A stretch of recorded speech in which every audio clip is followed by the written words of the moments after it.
Hello बच्चों, good morning. कैसे हो आप सभी लोग? आई होप कि सब लोग बहुत अच्छे से होंगे और अपनी पढ़ाई को कंटिन्यू कर रहे होंगे। तो एक बार फिर से आप सभी का हमारे channel the growth guru maths academy में स्वागत है। और आज मैं आपको कराऊंगा एक्सरसाइज 21 क्लास 9th क्रिस्टन बुक आईसीएससी सॉल्यूशन का part number 5th unit trigonometric ratio. तो देखिए, पिछले वाले वीडियो में हमने अपने 20 तक के क्वेश्चंस को अपडेट कर लिया था। कुछ कॉमन क्वेश्चंस हमको मिल रहे हैं, कुछ कॉमन कॉन्सेप्ट हमको मिल रहे हैं, ट्रिग्नोमेट्रिक टेबल का बार बार यूज हमें करना पड़ रहा है और कई सारे रिकॉल भी हमें करने पड़ रहे हैं। तो आप फिर से आपसे वही रिक्वेस्ट है कि पहले उन चीजों को बहुत अच्छे से एक बार एनालाइज उनका करिए। तो चलिए देखते हैं अपना क्वेश्चन 21 में है, in triangle ABC angle B is equals to 90, AB is equals to 12 and AC is equals to 13। तो देखिए, जब हमने फिगर पढ़ा तो हमको पता चल गया कि ये एक राइट एंगल ट्राइंगल है और वो भी राइट एंगल कहाँ पे है बच्चों? राइट एंगल है B पे। तो देखिए, ये राइट एंगल हो गया B के ऊपर।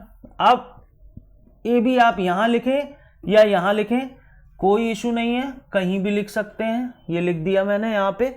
आप A को ऊपर और C को साइड में भी कर सकते हैं। तो देखिए, AB 12 और AC 13। तो हमें इसमें सबसे पहले क्या निकालना पड़ेगा? देखिए, जनरली हमें देख के पता चल रहा है कि हमें यहां पे परपेंडिकुलर पहले फाइंड करना पड़ेगा। तो चलिए परपेंडिकुलर फाइंड करते हैं। h square is equals to P square plus B square. वही घिसी पिटी फिर से पाइथागोरस थ्योरम का यूज करना है आपको।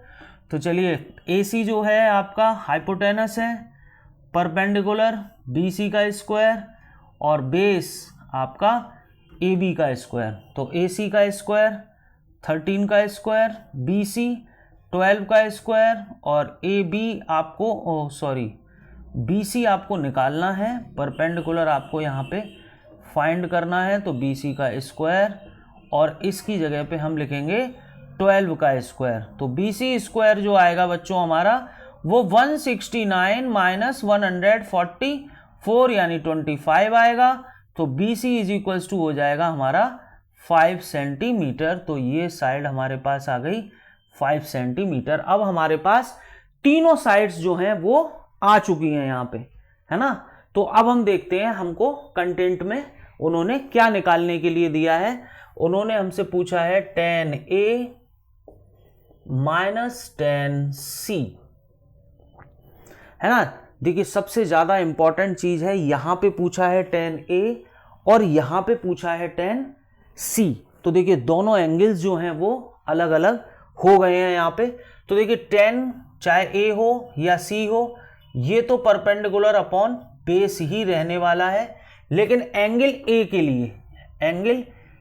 लिए तो A के लिए एक बार फिर से, the side opposite to given angle is always perpendicular. So perpendicular is 5 and base is 12 and hypotenuse will be always remains same, so it will be 13. For angle C, the side opposite to given angle is always be perpendicular, so here perpendicular is 12, then base is 5 and hypotenuse can't be changed, so it will be remains 13. Okay, so put these values in the given equation. Perpendicular 5 base 12 minus perpendicular 12 base 5 taking LCM that is 60, here 25 and here 144. okay, yes, 5 upon 12 and 12 upon 5, yes, 12 5 जा 60, 5 5 जा 5 12 जा 12 जा, ठीक है। चलिए minus कर लीजिए।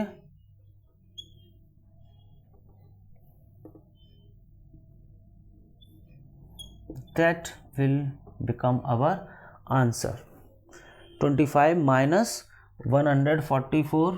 तो ये हमारे पास नेगेटिव आएगा, क्योंकि नेगेटिव की जो वैल्यू है वो पॉजिटिव की वैल्यू से बड़ी है।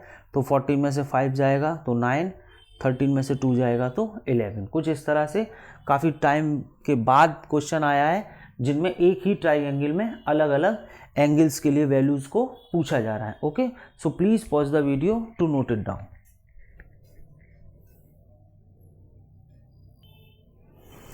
तो चलिए बच्चों देखते हैं अपना क्वेश्चन नंबर 22। और क्वेश्चन नंबर 22 मुझे लगता है इस एक्सरसाइज का सबसे यूनिक क्वेश्चन है।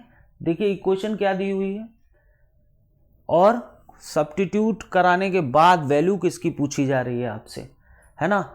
अभी तक हमें कुछ ना कुछ कोई राइट एंगल ट्राइंगल या राइट एंगल कहाँ पे है, कौन कौन सी साइड्स हैं, वो सब हमें यहाँ पे दिया रहता था, लेकिन इस बार ऐसा कुछ भी नहीं है। तो देखिए इसको हम कैसे करेंगे, चलिए इसको करते हैं। तो बहुत ध्यान से देखिए,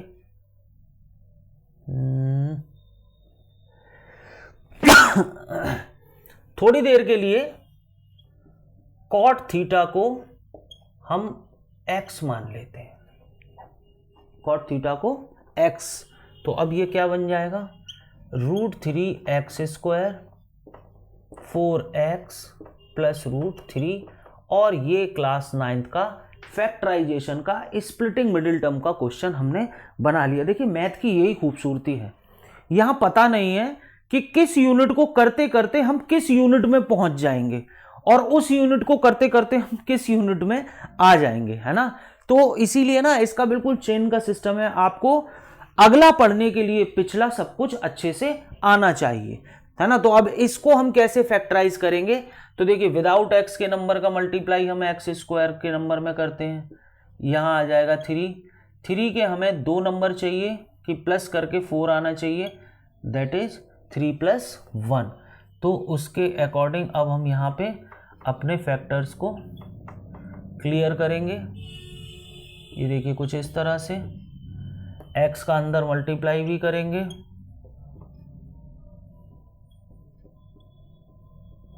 ये देखिए मल्टीप्लाई भी कर दिया अंदर। ब्रैकेट के बाहर माइनस का साइन है तो इसे ओपन कर देंगे, तो अंदर का साइन जो है वो यहाँ पे हमारा चेंज हो जाएगा। और अब हमें इनमें से कॉमन निकालना होगा। तो देखिए जनरली बच्चों को तो लगेगा कि सर x कॉमन है, इसमें से x ले लीजिए, है ना, लेकिन ऐसा नहीं है। देखिए अगर हम इसको ऐसे लिख लें तो किसी बच्चे को कोई प्रॉब्लम है, 3 को √3 × √3 लिखा जा सकता है, यस सर लिखा जा सकता है। इसमें से हम 1 को कॉमन ले रहे हैं। अब देखिए यहाँ से, अब देखिए √3 कॉमन है, x भी कॉमन है, और यहाँ पे भी क्या बचेगा, x - √3 - 1 x - √3 = 0।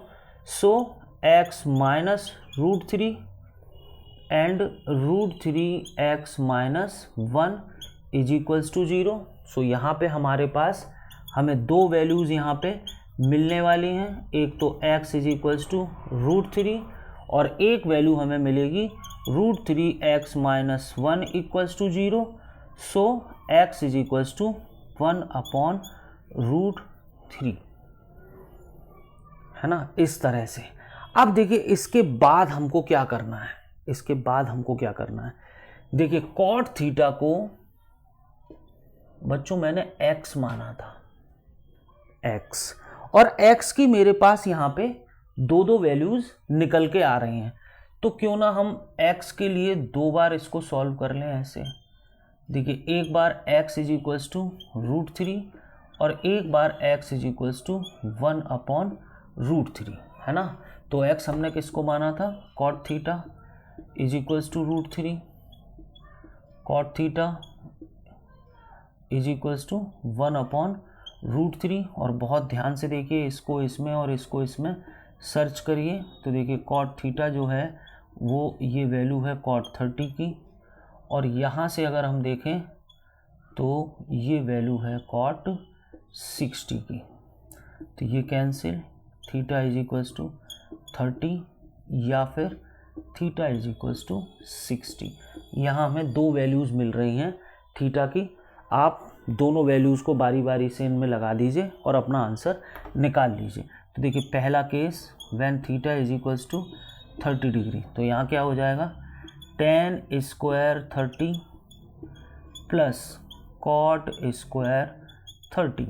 तो tan 30 1/√3 का स्क्वायर और cot 30 √3 का स्क्वायर, है ना। tan 30 1/√3 और cot 30, तो देखिए यहाँ पे आएगा 1/3 और यहाँ पे आएगा 3, एलसीएम ले लीजिए, यहाँ होगा 1, यहाँ होगा 9, आंसर आएगा 10/3। चलिए दूसरी बार में लेते हैं, थीटा = 60 डिग्री। तो अभी क्या होने वाला है, tan square 60 plus cot square 60। तो देखिए tan स्क्वायर 60 का मतलब √3 का स्क्वायर और cot 60 का मतलब 1/√3 का square. So here 3, 1/3, taking LCM 9 + 1, that will also comes up 10/3। सो दोनों से ही हमारा आंसर 10/3 निकल के आ रहा है। हम चाहे थीटा की जगह 30 डिग्री लगाएं या थीटा की जगह 60 डिग्री लगाएं, मुझे दोनों लगाने पड़ेंगे क्योंकि यहाँ पे x की दोनों वैल्यूज निकल के आ रही हैं। x = √3 एंड x = 1/√3, उन्हें हमें यहाँ पे सब्स्टिट्यूट करना पड़ेगा। Okay, so please pause the video to note it down.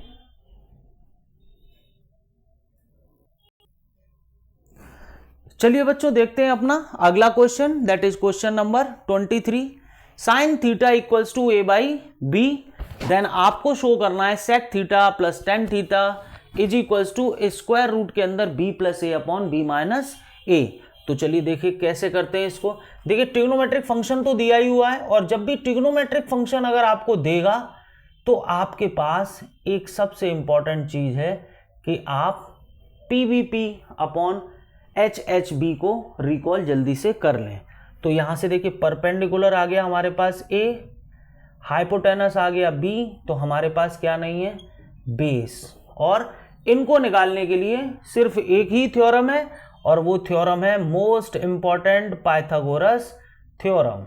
तो इसको लगा दीजिए, H हो गया B, परपेंडिकुलर हो गया A, और ये हो गया हमारा B का स्क्वायर। तो अगर हमें B निकालना है यहाँ से, तो यहाँ पे हमें B² - A² और B = in square root B² - A², कुछ इस तरह से यहाँ पे हमें इसे करना पड़ेगा।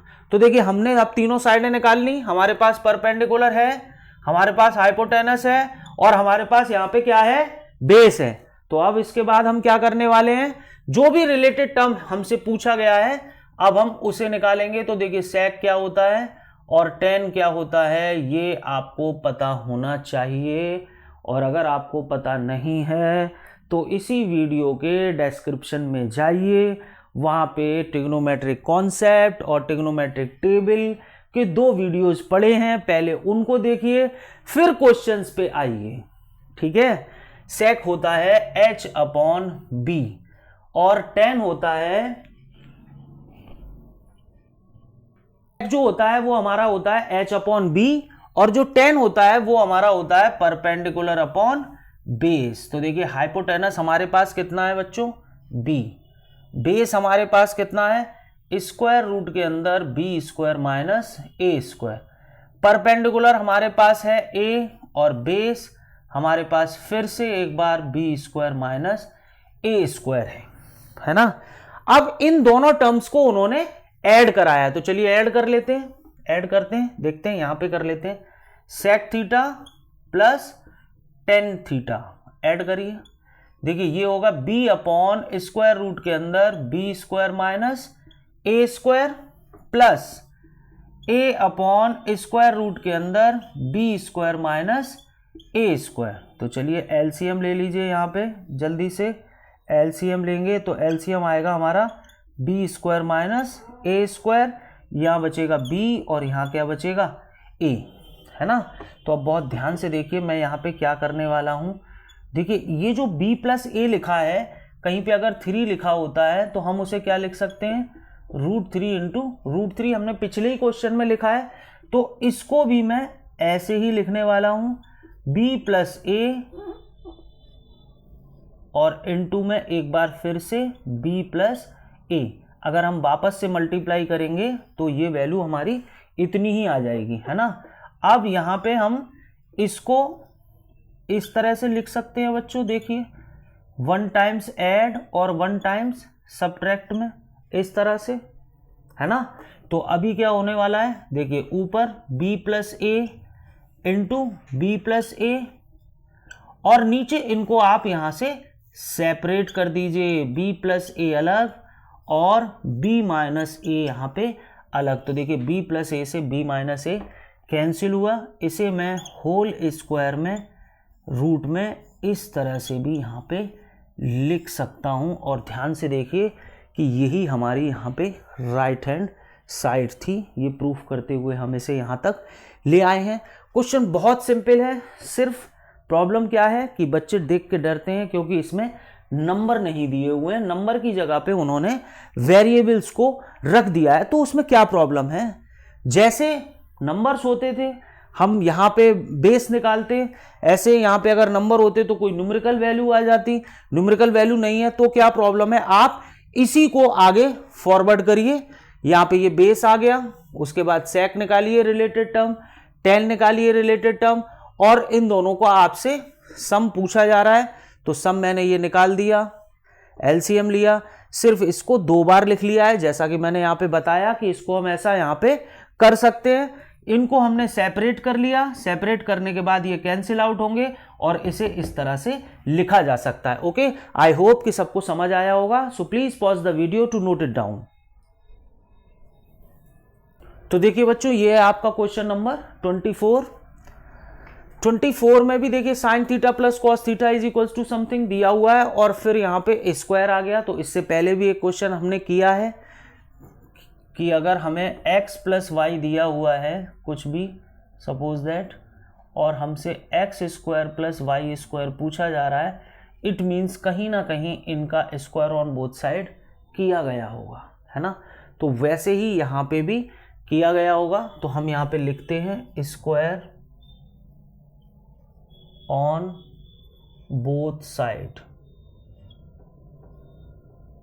चलिए स्क्वायर करते हैं। देखिए sine theta plus cosec theta का होल स्क्वायर, और ये बनेगा हमारा 10/3, तो इसका भी होल स्क्वायर, इस तरह से। चलिए a square plus B square plus 2ab, ये देखिए कुछ इस तरह से, और ये सॉल्व करेंगे तो हमारा आएगा 100/9,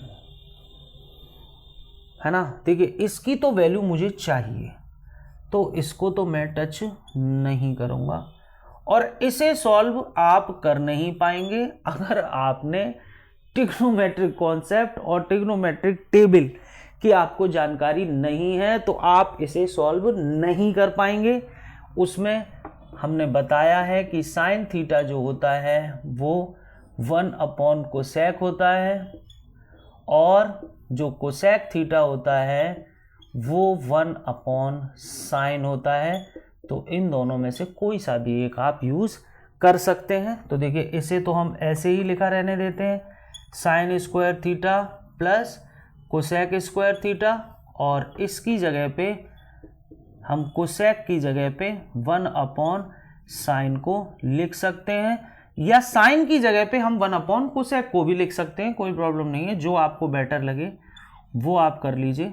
ये कैंसिल आउट होगा, यहाँ बचेगा 2, और इधर होगा sine square theta plus cosec square theta, और फ्रंट में राइट हैंड साइड में 10/9। देखिए ये 2 उधर जाएगा, तो sine square theta plus cosec square theta is equals to 100/9 minus 2, LCM लेंगे 9 आएगा, 100 माइनस 18 यहाँ पे आएगा 82/9। तो कुछ इस तरह से हमारा यहाँ पे आंसर ये निकल के आ जाएगा। तो sine square theta plus cosec square theta is equals to 82/9। I hope कि सबको अच्छे से समझ आया होगा। So please pause the video to note it down. तो चलिए बच्चों देखते हैं अपना अगला question, that is question number 25। यहाँ पे कुछ इस तरह से दिया हुआ है। तो देखिए यहाँ पे आप पहले क्रॉस मल्टीप्लाई कर लीजिए,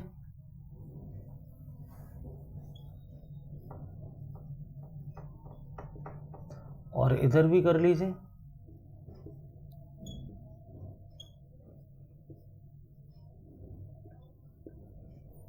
ये हो जाएगा 4 sec theta minus 4 tan theta is equals to sec theta plus tan theta, है ना। इसको इधर लाते हैं और इसको इधर ले जाते हैं।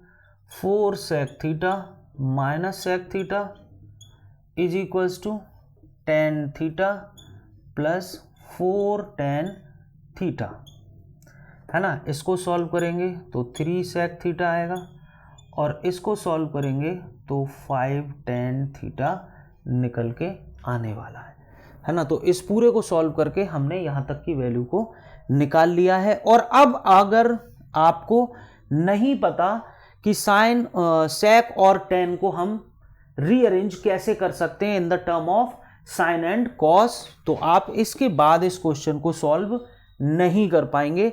तो हमें पता है कि sec जो होता है वो 1/cos होता है, और जो tan होता है वो sin θ/cos θ होता है ना। तो ये दोनों वैल्यूज हमको यहाँ पे सब्स्टिट्यूट करनी है। चलिए करते हैं। देखिए 1/cos θ, इसको भी करते हैं 5 × sin θ/cos θ, और यहाँ ध्यान से देखिए cos से cos कैंसिल, सो 3 = 5 × sin θ, सो sin θ = 3/5। यही हमसे यहाँ पे पूछा जा रहा था। तो देखिए बहुत सिंपल क्वेश्चन था, बहुत आसान था। हमें केवल क्रॉस मल्टीप्लाई करना था। क्रॉस मल्टीप्लाई करने के बाद अगर आपने कॉन्सेप्ट पढ़े हैं तो आप बाउंड नहीं होंगे, और आपके लिए क्वेश्चन बहुत आसान होने वाला है ये, अगर आपने कॉन्सेप्ट पढ़े हुए हैं, है ना। तो इस तरह से इसको सॉल्व कर देंगे। मिलते हैं अपने अगले वीडियो में, और कॉन्सेप्ट को जरूर पढ़ें, एक बार कॉपी पे लिखें, टेबल को बार बार बनाएं, उसके बाद देखें कि आपके लिए जो ट्रिग्नोमेट्री का जो फोबिया था वो धीरे धीरे करके पूरी तरह से समाप्त हो जाएगा। ओके। और अभी तक चैनल को जिन्होंने लाइक, शेयर एंड सब्सक्राइब नहीं किया है, so please like, share and subscribe the growth guru maths academy for a better education. Thank you.